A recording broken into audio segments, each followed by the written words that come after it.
Hey YouTube, thought I'd do a video today. I was out for a ride, as you can tell by my hair. I only went 80 miles. It looks like rain. I didn't want to get too far out there, and the trails are still snow covered where they're not paved. And this bike does not do well on snow, contrary to what some people might tell you. My opinion is that you should just stay off uneven surfaces, but the tires are fat for shock absorbing.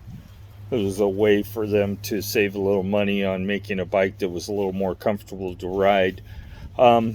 Tires, they have become the bane of my existence. I cannot find a decent tire anywhere.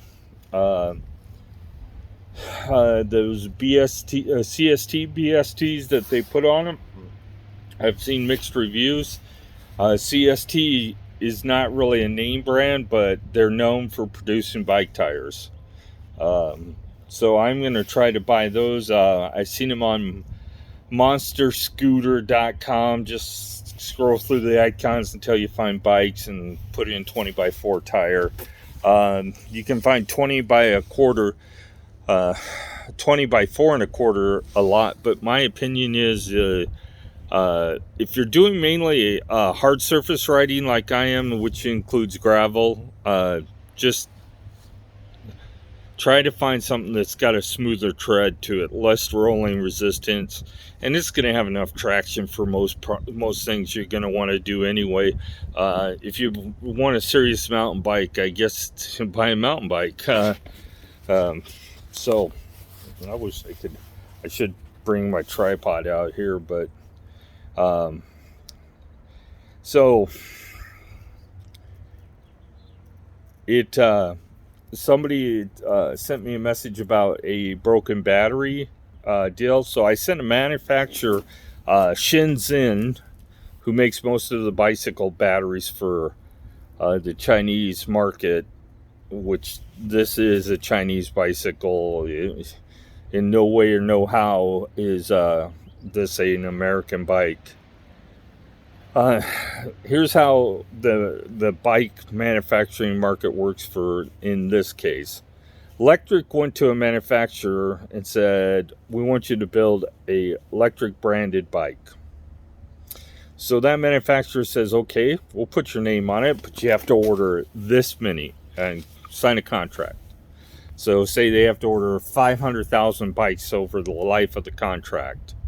So for that concession by Lectric, the manufacturer takes parts that may be branded with something else and puts Lectric's brand on it.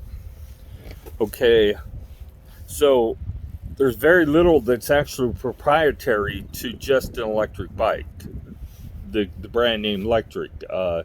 All these parts are available one way or another. So if you call Lectric and say, I need this part, and they say it's not available, you just need to look a little harder. Maybe Alibaba or one of the Chinese sites. So I'm waiting for an answer back from this company as whether or not they'll sell a single battery connector. It's an ATX connector. It's made by another company that they buy it from, but I can't find a manufacturer for that connector. So if you break your battery connector, JB weld it back together if you can get all the pieces back, because you can put it back in the bike. There's only 2 wires on the battery anyway that do anything. So just JB weld it back together and put it back in the bike and just leave it in the bike.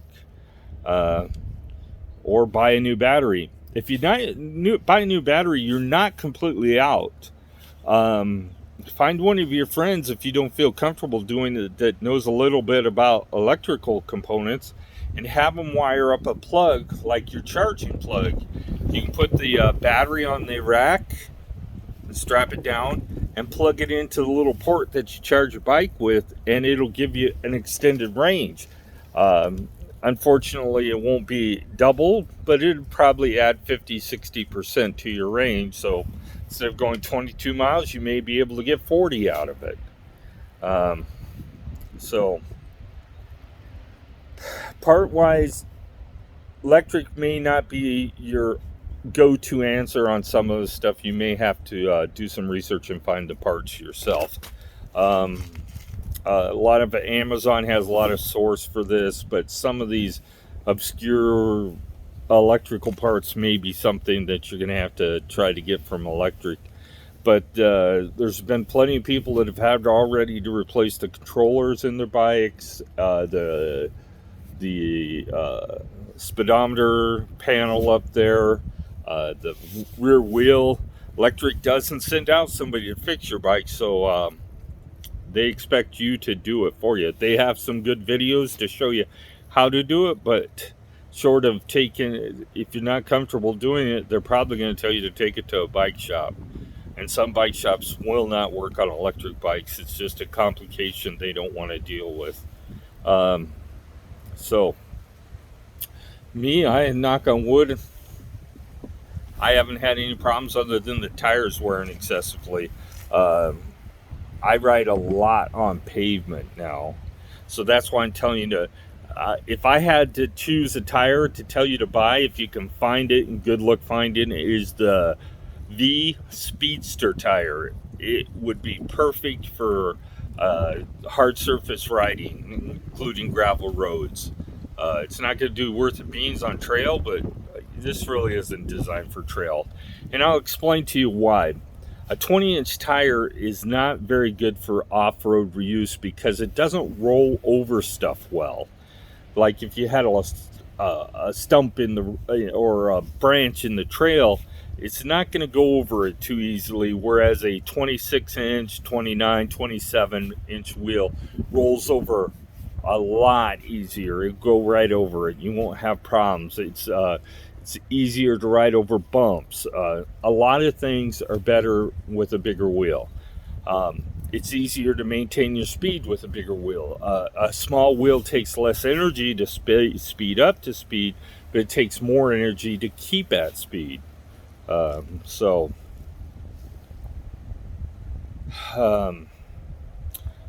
I hope the part of the problem with people getting parts for the bikes right now is China prioritize what they're sending over, and a lot of when the pandemic started and they sent a lot of their containers over to Africa to get them masks and stuff like that and left them there. So there's a shortage of shipping containers.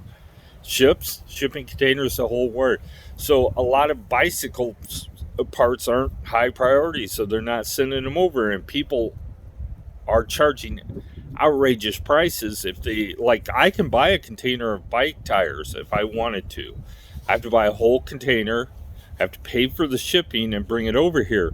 So right now I'm going to pay a premium to ship it, and that's why prices are so ridiculous on some stuff. So if you find a bike tire and you need one, you may have to compromise on what you get. But if you can get, I seen that most of the tires for these 20-inch bikes are available in Europe. There's a company on eBay out of Italy that's selling tires. You can buy those the Speedster tires, the V Speedster, if you want to pay for them. It's going to cost you a couple $100 with shipping, $57 for each tire. But I also heard that the Speedster are going to last you for a couple of years at least, maybe 3 or 4 years, over 4,000 miles. So for some of you, that might be a lifetime. So take a look at the tires. The CST tires are available. The Kenda tires are available, and they're reputable companies. It's just that low-end product, they're just not very good. And if you have to pay $40 for a tire that only lasts 800 miles, that's all. That's what, speaking of which, that's what I have on my bike now. It turned to 800 miles today.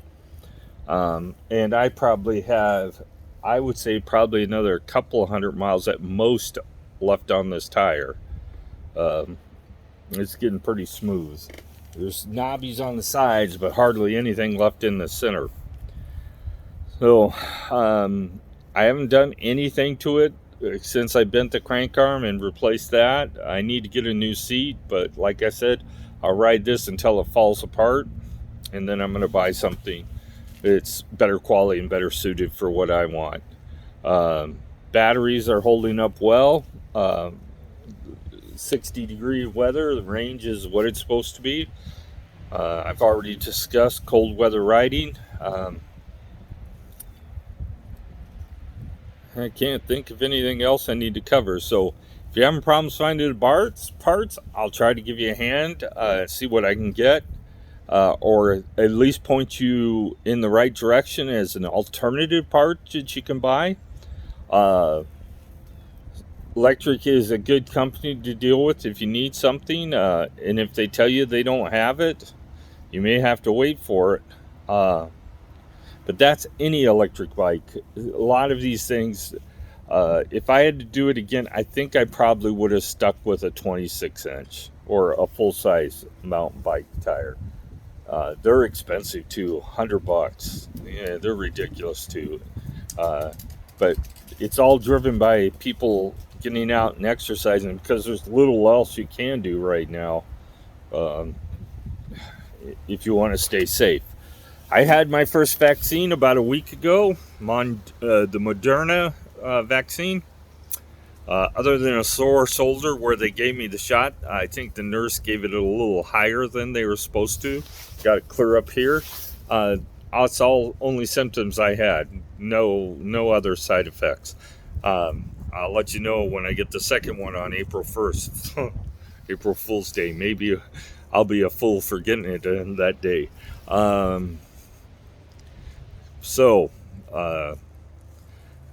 It's too warm to use my electric coat. I have just a windbreaker on it just to keep my my core from getting too cold. The watch is doing a whole lot better. I probably could get 3 days out of it now, so that's doing good. It's the blood pressure app still isn't available in the US for some reason. I haven't figured that out. They made it available almost everywhere in the world except for the US. Anybody can figure that out, let me know.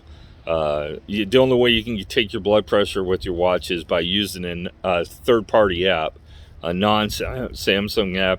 It's a pain in the ass to use because they want you to answer all these daily questions. But it seems to be pretty close to whatever when I take mine. Every once in a while I'll check it with my blood pressure cuff, and it seems to do a pretty good job. It's pretty accurate within a couple of numbers of the BP cuff. So I'm gonna call it a video, because that 33-minute ride video I took 7 hours to upload, and it's not my connection at home. I have an 80 gig, well, it's a 100 gig connection, but 100 meg connection, I should say, and it just, the processing time YouTube took to do the video was like 6 hours of processing time. So get out and enjoy your bike. The weather around here has been really decent. This is my 4th ride. My wife's been out once with me, or twice with me. So we're going to try to get her out again, but today she's just not feeling it. So enjoy the weather, enjoy your bike, get out and get moving. And any questions or comments, feel free. I'll try to get them answered.